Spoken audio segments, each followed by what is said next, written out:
मैं डॉक्टर शशि प्रभा राय, P academy channel पे आप सभी लोगों का स्वागत है।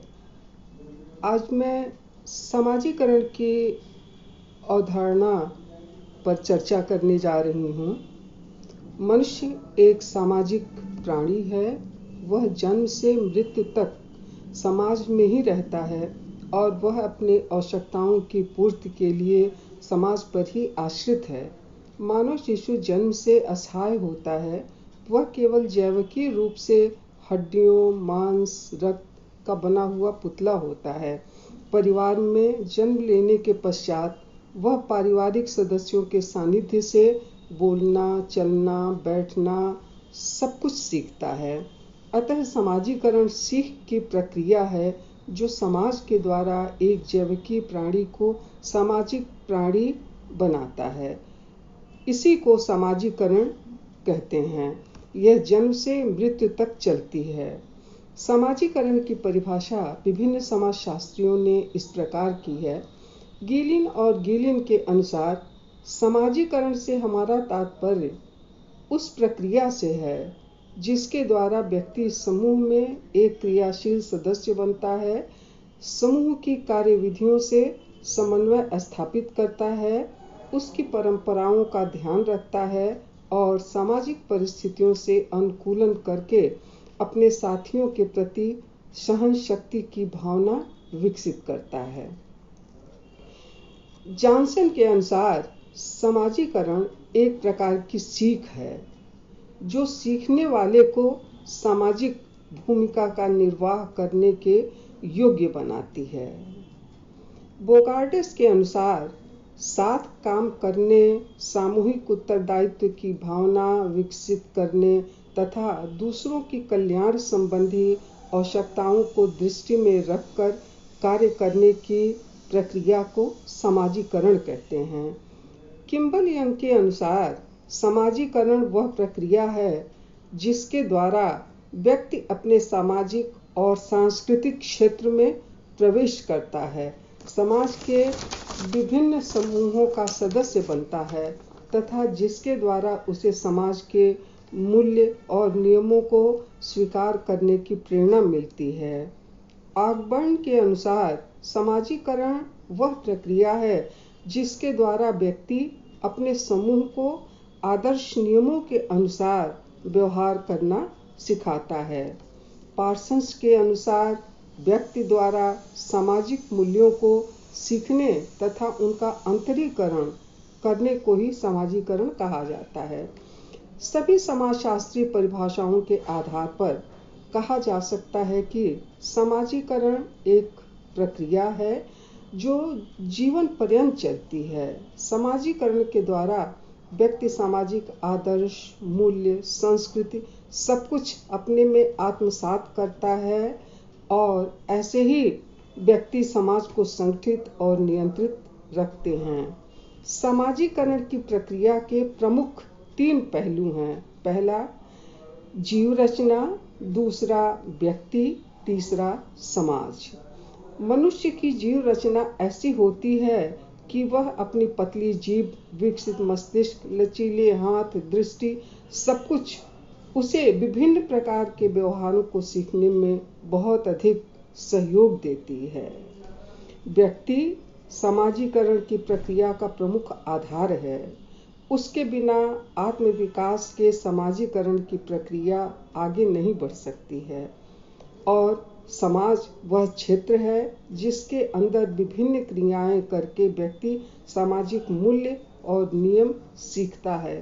अतः प्रत्येक दृष्टि से समाजीकरण वह प्रक्रिया है जिससे एक जैविकीय व्यक्ति समाजकृत होकर सामाजिक प्राणी बनता है। सदैव यह समाज के अनुसार चलने वाली प्रक्रियाओं का अनुकूलन है, विपरीत प्रक्रियाओं का नहीं। यह सामाजिक नियंत्रण का प्रमुख आधार है। समाजीकरण की कुछ विशेषताएं हैं। पहला, समाजीकरण सीख की प्रक्रिया है। व्यक्ति जन्म से बिल्कुल कोरा होता है। समाज में चलना, उठना, बैठना भाषा, प्रथा, परंपरा, संस्कृति सब कुछ सीखता है, लेकिन समाज द्वारा स्वीकृत क्रियाओं को सीखना ही समाजीकरण है। चोरी करना या अन्य गलत बात सीखना समाजीकरण नहीं होता है। दूसरा, समाजीकरण आजन्म चलने वाली प्रक्रिया है। यह सीख की प्रक्रिया है। बच्चा जब से जन्म लेता है तब से मरने के पहले तक समाज के अनुसार चलने वाली प्रक्रियाओं को अपने अंदर आत्मसात करता है और इसी प्रक्रिया को समाजीकरण कहते हैं। ये प्रक्रिया निरंतर चलती रहती है। ये कोई निश्चित समय या निश्चित स्थान पर नहीं दी जाती है। ये मनुष्य को उसके जीवन काल में शुरू से अंत तक कहीं भी किसी से भी सीखने को प्राप्त हो सकती है। तीसरा, सांस्कृतिक सीख की महत्वपूर्ण प्रक्रिया है। सांस्कृतिक मूल्य जैसे प्रथा, परंपरा, विश्वास, व्यवहार, आदर्श, नियम, जन रीतियाँ आदि, इन सभी को समाजीकरण की प्रक्रिया के द्वारा व्यक्ति अपने अंदर आत्मसात करता है। समाजीकरण एक सापेक्षिक प्रक्रिया है। यह सभी स्थान और समय पर एक तरह की नहीं होती है। समाजीकरण की अंतर वस्तु अलग अलग है। प्राचीन समय में पर्दा प्रथा, जाति प्रथा के नियम से लोगों को परिचित कराया जाता था। आज के समय में यह व्यवहार उचित नहीं है।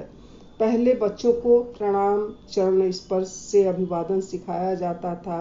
अब टाटा, बाय बाय, गुड मॉर्निंग आदि होता है।